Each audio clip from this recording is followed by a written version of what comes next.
Hello बच्चों, आप सभी का स्वागत है एक नए धमाकेदार सेशन में, मजेदार सेशन में। फटाफट आप सभी कनेक्ट हो जाइए। अभी देखिए मैं आप सभी को 15 से 20 मिनट में मोस्ट इंपोर्टेंट क्वेश्चन बताने वाला हूं क्लास 9 झारखंड बोर्ड क्लास 9 का सामाजिक विज्ञान का। एकदम तैयार रहिए, यहां से क्वेश्चन एकदम भिड़ेगा, पक्का भिड़ेगा। बहुत ज्यादा इंपॉर्टेंट क्वेश्चन है, वेरी वेरी इंपॉर्टेंट क्वेश्चन है। अपने सभी दोस्तों के साथ शेयर कर दीजिएगा।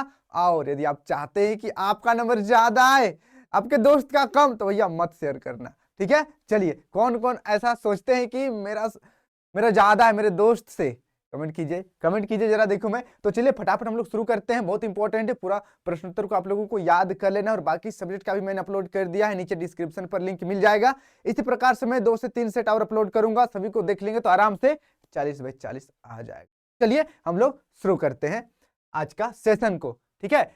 वीडियो के लास्ट में मुझे कमेंट करना मत भूलिएगा कि इनमें से कितनों का आंसर आपको ऑलरेडी पहले से पता था। ओके, चलिए चलिए चलिए शुरू करते हैं, चलिए शुरू करते हैं, चलिए शुरू करते हैं। 1 मिनट 1 मिनट 1 मिनट 1 मिनट।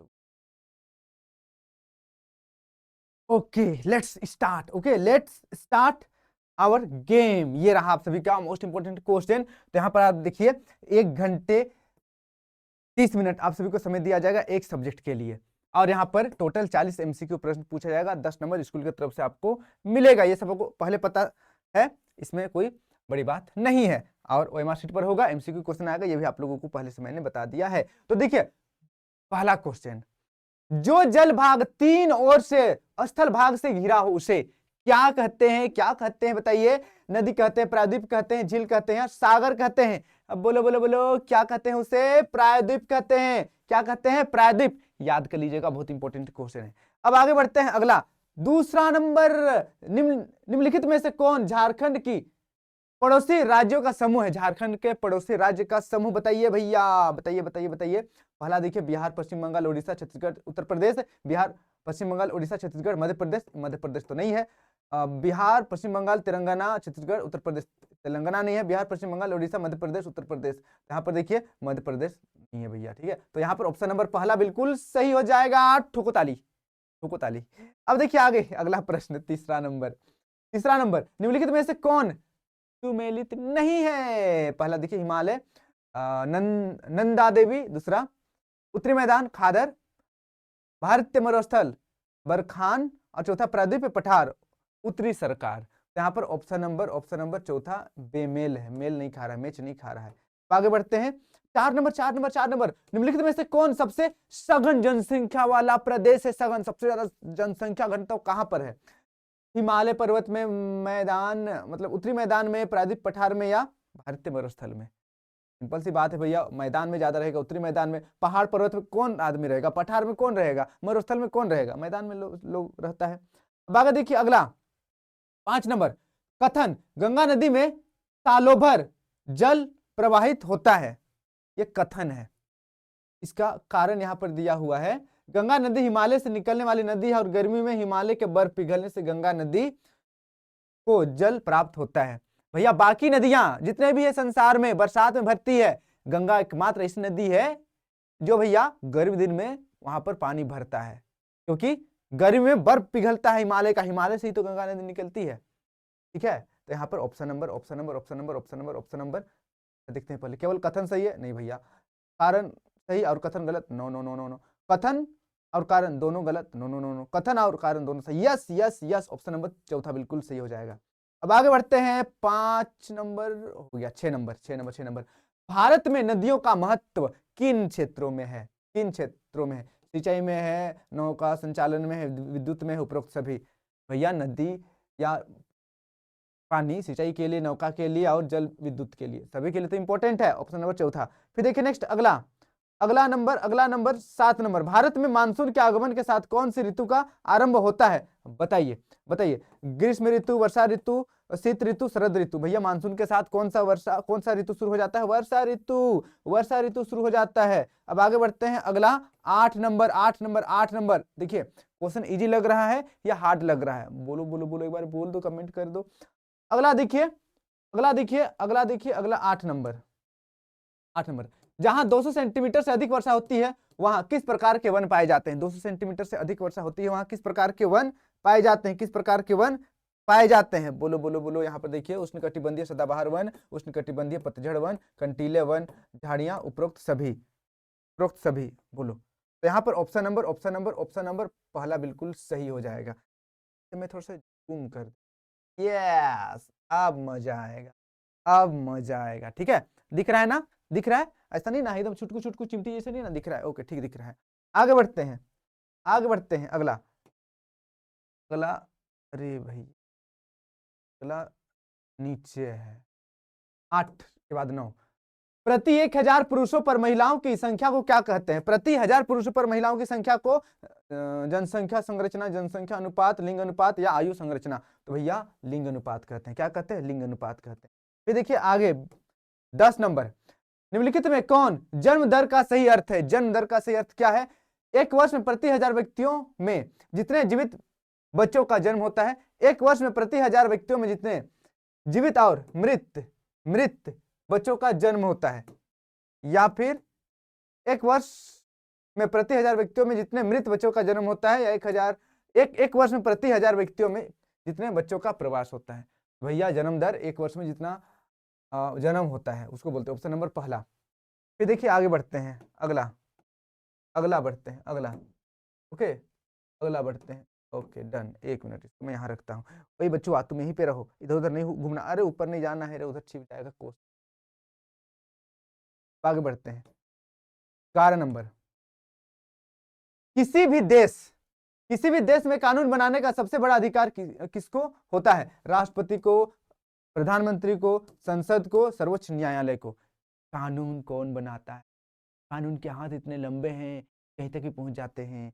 को कौन बनाता है? भैया संसद बनाता है। कौन बनाता है? संसद बनाता है। अब बढ़ते हैं अगला प्रश्न, 12 नंबर, 12 नंबर, 12 नंबर। दक्षिण अफ्रीका में रंगभेद कब खत्म हुआ? कब खत्म हुआ दक्षिण अफ्रीका में रंगभेद? 16 अप्रैल 1948, 26 अप्रैल है। ओहो मालिक, मैंने 26 को 16 पढ़ दिया मालिक, थोड़ी सी गलती हो गई मालिक। देखिए 26 अप्रैल 1948, 26 अप्रैल 1995, 26 जून 1989, 26 जनवरी 1994। तो यहां पर सही आंसर हो जाएगा ऑप्शन नंबर पहला, 26 जनवरी 1994। अब बढ़ते हैं आगे, 13 नंबर, 13 नंबर। लोकतंत्र जनता के द्वारा, जनता के लिए शासन है। यह परिभाषा किसने दी थी?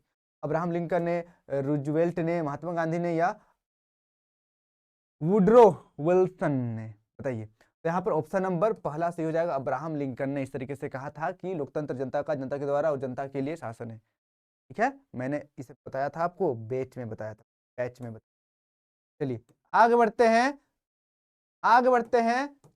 14 नंबर, संविधान सभा की पहली बैठक कब हुई? संविधान सभा की पहली बैठक दिसंबर 1986, दिसंबर 1946, दिसंबर 1946, जुलाई 1946, नवंबर 1949, दिसंबर 1949। आराम से, कूल डाउन, कूल डाउन। बताइए आंसर क्या हो जाएगा? तो यहाँ पर देखिए दिसंबर हो जाएगा, दिसंबर 1900। ठीक है, ओके, ज्यादा हड़बड़ाना नहीं है सर जी, आराम से, आराम से। चलिए आगे बढ़ते हैं। लोकसभा चुनाव के लिए भारत को कितने निर्वाचन क्षेत्रों में बांटा गया है? पहला 541, दूसरा 543, 241, 243। तो यहाँ पर 543 सही आंसर हो जाएगा। अब आगे देखिए अगला प्रश्न, अगला प्रश्न बढ़ते हैं, अगला प्रश्न बढ़ते हैं। अगला प्रश्न है हमारे पास, हमारा संविधान हमें कितने मौलिक अधिकार प्रदान करता है? कितने कितने कितने कितने कितने कितने मौलिक अधिकार प्रदान करता है? कितने आदमी थे? देखिए 5, 6, 7, 8। यहाँ पर 6 मौलिक अधिकार, याद रखिएगा। अब आगे बढ़ते हैं अगला प्रश्न की ओर। 16 के बाद 17 नंबर का क्वेश्चन है, निम्नलिखित में कौन राजनैतिक कार्यपालिका का हिस्सा होता है? जिला परिषद, गृह मंत्रालय का सचिव, गृह मंत्री, पुलिस का महानिदेशक। यहाँ पर राजनीतिक कार्यपालिका का हिस्सा, तो यहाँ पर गृह मंत्री। अब आगे देखते हैं अगला प्रश्न, 17 के बाद 18 नंबर। सरकारी निर्णय से उठने वाले विवादों का निपटारा कौन करता है? सर्वोच्च न्यायालय, राष्ट्रपति, प्रधानमंत्री, मुख्यमंत्री। तो यहां पर ऑप्शन नंबर पहला सही हो जाएगा, सर्वोच्च न्यायालय, सुप्रीम कोर्ट। आगे बढ़ते हैं, अगला 19 नंबर देखिए भैया, किसके नेतृत्व वाली पार्टी ने 1971 के लोकसभा चुनाव में गरीबी हटाओ का नारा दिया था? पहला जयप्रकाश नारायण, इंदिरा गांधी, या मोनार्जी देसाई, या एनटी रामाराव। इसका सही आंसर हो जाएगा ऑप्शन नंबर दूसरा, इंदिरा गांधी। इंदिरा गांधी, ठीक है, ओके। आगे बढ़ते हैं, 20 नंबर। 20 नंबर का प्रश्न है, केंद्र सरकार का प्रमुख कौन होता है? राष्ट्रपति, राज्यपाल, प्रधानमंत्री, अच्छा प्रधानमंत्री या मुख्यमंत्री? बोलो बोलो बोलो बोलो, केंद्र सरकार का मेन कौन होता है भैया? प्रधानमंत्री। प्रधानमंत्री अभी कौन है हमारे प्रधानमंत्री? बोलो तो, हमारे प्रधानमंत्री कौन है अभी? जल्दी जल्दी बोलिए, जल्दी जल्दी बोलिए, जल्दी जल्दी बोलिए, जल्दी जल्दी बोलिए भैया। 11 मिनट हो चुका, 20 क्वेश्चन हुआ है और 20 क्वेश्चन बाकी है, थोड़ा स्पीड से जाते हैं हम लोग। आगे देखिए 21 नंबर। 21 नंबर, एक वर्ष में किसी भूमि पर एक से ज्यादा फसल पैदा करने की विधि को क्या कहते हैं? खरीफ फसल कहते हैं, बहुविध फसल प्रणाली, फसल चक्र, या रबी फसल? जल्दी जल्दी बोलो, जल्दी जल्दी बोलो। बहुविध फसल प्रणाली कहते हैं। क्या कहते हैं? बहुविध फसल प्रणाली। फिर देखिए आगे 22 नंबर, निम्नलिखित कथनों में से पालमपुर के संदर्भ में कौन सा कथन सत्य है? पहला देखिए, पालमपुर में 450 परिवारों में से लगभग 1/3 परिवारों के पास खेती के लिए भूमि नहीं है। कौन सा कथन सत्य है? सत्य तो यही है, ऑप्शन नंबर पहला सही हो जाएगा, बाकी सब गलत है। आगे देखिए, आगे देखिए, आगे देखिए 23 नंबर, जापान जैसे देशों ने अपने देश के विकास के लिए किस चीज पर निवेश किया है? शिक्षा तथा शिक्षा पर निवेश किया है। शिक्षा पर निवेश किया है, या परिवहन पर निवेश किया है, कृषि पर निवेश किया है, खनन पर निवेश किया है? भैया शिक्षा पर। इतना टेक्नोलॉजी बनता है जापान में, आप सोच भी नहीं सकते हैं। जापान टेक्नोलॉजी के मामले में बहुत आगे है। आगे बढ़ते हैं, 24 नंबर, इनमें से कौन तृतीय क्षेत्र के क्रियाकलापों में नहीं आते हैं? बैंकिंग, शिक्षा, खनन, पर्यटन। यहाँ पर तृतीय क्षेत्र में नहीं आते हैं, खनन, ये प्राथमिक में आते हैं, प्राथमिक में आते हैं। अब बढ़ते हैं अगला 24 नंबर के बाद 25 नंबर देखिए, भारत सरकार ने कक्षा में बच्चों की उपस्थिति को बढ़ाने के लिए कौन सी योजना का कार्यान्वित किया? कौन सी योजना कार्यान्वित की? सर्व शिक्षा अभियान, सेतु पाठ्यक्रम, स्कूल लौटो शिविर, दोपहर के भोजन की योजना। वे दोपहर में खाना दिया जाने लगा, जिससे बच्चे कम से कम पढ़ने लिखने के साथ साथ खाना खाने भी स्कूल जाने लगे, और फिर ज्यादा बच्चों का एडमिशन होने लगा स्कूल में। आगे बढ़ते हैं अगला 26 नंबर, निम्नलिखित में कौन से राज्य ने निर्धनता को कम करने के लिए अनाज के सर्वप्रथम वितरण प्रणाली में सुधार किया? पहला पंजाब और हरियाणा, दूसरा केरल, तीसरा आंध्र प्रदेश एवं तमिलनाडु, चौथा पश्चिम बंगाल। तो भैया देखिए, आंध्र प्रदेश और तमिलनाडु में सबसे पहले राशन का व्यवस्था किया गया था, जो आजकल मिलता है पूरे भारत में, ठीक है, ओके। आगे बढ़ते हैं, आगे बढ़ते हैं, आगे बढ़ते हैं 27 नंबर, निम्नलिखित में से भारत सरकार के किस कार्यक्रम के अंतर्गत अगर आवेदक को 15 दिनों के अंदर रोजगार उपलब्ध नहीं कराया गया तो वह दैनिक बेरोजगार भत्ते का हकदार होगा? राष्ट्रीय काम के बदले अनाज, राष्ट्रीय रोजगार गारंटी कोष, प्रधानमंत्री रोजगार योजना, या स्वर्ण जयंती ग्राम स्वरोजगार योजना? इसका सही आंसर हो जाएगा ऑप्शन नंबर दूसरा, ठीक है, कि भारत सरकार द्वारा अगर आपको काम नहीं मिलता है तो ये जो है इधर से कुछ कुछ पैसे आपको मिलेगा। चलिए आगे बढ़ते हैं, अगला 28 नंबर। 28 नंबर, भारत में ग्रामीण क्षेत्रों में प्रतिदिन प्रति व्यक्ति कितनी कैलोरी की आवश्यकता स्वीकृति की गई है? भारत के गांव के लोगों को कितना कैलोरी चाहिए रोज दिन? 2400 कैलोरी, 1400 कैलोरी, 2500 कैलोरी, या 3400 कैलोरी? तो देखिए 2400 कैलोरी। भैया गांव के लोग काम भी तो करते हैं, मेहनत करते हैं, तो ज्यादा कैलोरी चाहिए। अब आगे देखिए अगला 28 नंबर, 28 नंबर हो गया। 29 नंबर देखिए, किसके माध्यम से सरकार द्वारा अधिप्राप्त अनाज, गेहूं और चावल के भंडारण का बफर स्टॉक बनाया जाता है? राज्य सरकार द्वारा, भारतीय खाद्य निगम के द्वारा, राष्ट्रीय प्रतिदर्श संरक्षण संगठन के द्वारा, या फिर गृह मंत्रालय के द्वारा? अब बोलो बोलो बोलो बोलो ऑप्शन नंबर दूसरा, अब बोलो बोलो ऑप्शन नंबर दूसरा सही हो जाएगा, ठीक है। ये सब देखिए इंपॉर्टेंट क्वेश्चन है, याद करते चलिएगा, याद करते चलिएगा, ठीक है। ओके, अरे भैया खुल जा सिमसिम। आगे देखिए 30 नंबर, भारत सरकार, ठीक है, या सरकार सरकार द्वारा समाज के गरीब वर्गों में बाजार से कम कीमत पर अनाज का वितरण किया जाता है। इस कीमत को क्या कहते हैं? निर्गम कीमत, न्यूनतम समर्थित कीमत, बाजार कीमत, राशन कार्ड कीमत। इसको बोलते हैं निर्गम कीमत। ओके, ठीक है, निर्गम कीमत। चलिए आगे बढ़ते हैं। अगला अगला 31 number, the spirit of laws, the spirit of laws नामक रचना के रचनाकार कौन है? बताइए, मॉन्टेस्क्यू है या दूसरा एंजल्स या रूसो या प्लेटो? तो भैया ऑप्शन नंबर पहला ही सही हो जाएगा, मॉन्टेस्क्यू। ओके, चलिए आगे बढ़ते हैं। अगला 32 नंबर, 32 नंबर देखिए, 32 नंबर, 32 नंबर, 32 नंबर, 32 नंबर। ये देखिए, फ्रांसीसी क्रांति के समय फ्रांस पर किसका शासन था? मुसोलिनी का, नेपोलियन का, लुई 16वां का या लुई 12वां का? तो यहाँ पर अच्छा लुई लुई लुई 12वां, हाँ हाँ हाँ, ओके ओके ओके, तो यहाँ पर लुई 12वां सही आंसर हो जाएगा, याद रखिएगा। आगे बढ़ते हैं। अगला 33 नंबर, 33 नंबर, नवंबर के अपराधी कौन थे? नवंबर के अपराधी कौन थे? सम्राट समर्थक या हिटलर समर्थक, वाइमर गणराज्य के समर्थक या लुई 12वां? तो यहाँ पर ऑप्शन नंबर तीसरा सी हो जाएगा, वाइमर गणराज्य के समर्थक, वाइमर गणराज्य के समर्थक। फिर देखिए नेक्स्ट 34 नंबर, किसी समुदाय को दूसरे समुदाय से अलग रखना क्या कहलाता है? किसी समुदाय को दूसरे समुदाय से अलग रखना को घेटो ही कहते हैं। ऑप्शन नंबर पहला, याद कर लीजिएगा, फटाफट याद कर लीजिएगा, घेटो कहते हैं। अब आगे देखिए 35 नंबर, भारत का प्रमुख वन महानिदेशक कौन था? फोस्टर, रंगानाथ या ब्रैंडिश या क्लार्क?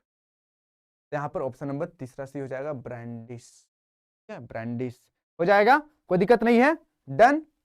चलिए अब आगे बढ़ते हैं। अगला अगला अगला, झूम खेती को किस राज्य, झूम खेती को किस अन्य नाम से जानते हैं?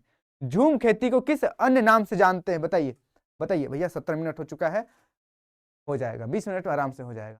झूम खेती को किस अन्य नाम से जानते हैं? बताइए बताइए, झूम खेती को घुमंतु खेती, पहाड़ी खेती, अस्थायी खेती या सीढ़ीदार खेती? यहाँ पर ऑप्शन नंबर पहला, दादा उबटे ना जाना, बटे ना जानी रे दादा, इबटे आओ, ऑप्शन नंबर पहला घुमंतु खेती। क्या घुमंतु खेती? अब बढ़ते हैं 37 नंबर, भारतीय वन सेवा की स्थापना कब हुई थी? 1857 या 1864 या 1874 या 1854? चलिए इसका फटाफट आप लोग कमेंट कीजिए, फटाफट आप लोग कमेंट कीजिए, फटाफट आप सभी इसका आंसर कमेंट कीजिए। ओके, चलिए आगे बढ़ते हैं, आगे बढ़ते हैं हम लोग, आगे बढ़ते हैं हम लोग, आगे बढ़ते हैं हम लोग। 38 नंबर, 38 नंबर, फ्रांस की क्रांति, फ्रांस की क्रांति, फ्रांस की क्रांति कब हुई थी? फ्रांस की क्रांति कब हुई थी? 1789, ठीक है, 1789। बताया कि नहीं बताया? 37 number, 37 number, 37 number, 37 number, 37 number, भारतीय वन सेवा की स्थापना, भारतीय वन सेवा की स्थापना 1864, ठीक है, याद रखिएगा 1864। ओके डन, आगे बढ़ते हैं, आगे बढ़ते हैं। 39 नंबर, 39 नंबर का क्वेश्चन है, औपनिवेशिक सरकार ने अपराधी जनजाति अधिनियम कब पारित किया? 1879, 1871, 1869, 1854? यहाँ पर 1871 सही आंसर हो जाएगा। अब चलिए आगे बढ़ते हैं, आगे बढ़ते हैं। अगला प्रश्न 39 नंबर तो हो गया भैया, 40 नंबर हमारा लास्ट क्वेश्चन, रूसी क्रांति बताइए। रूसी क्रांति, रूसी क्रांति कब हुआ? अरे अरे अरे, रूसी क्रांति कब हुई? इसका नाम मैं ऑप्शन दूंगा और ना आंसर बताऊंगा। आप सभी को कमेंट करना है रूसी क्रांति कब हुई।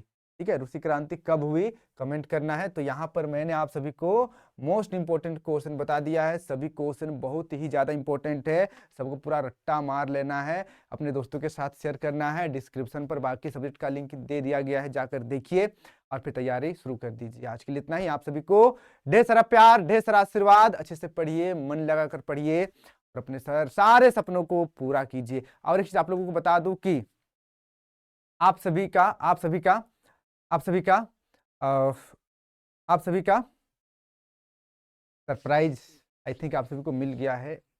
ओके, तो एक मिनट मैं टाइम देख लूं जरा। Bye bye.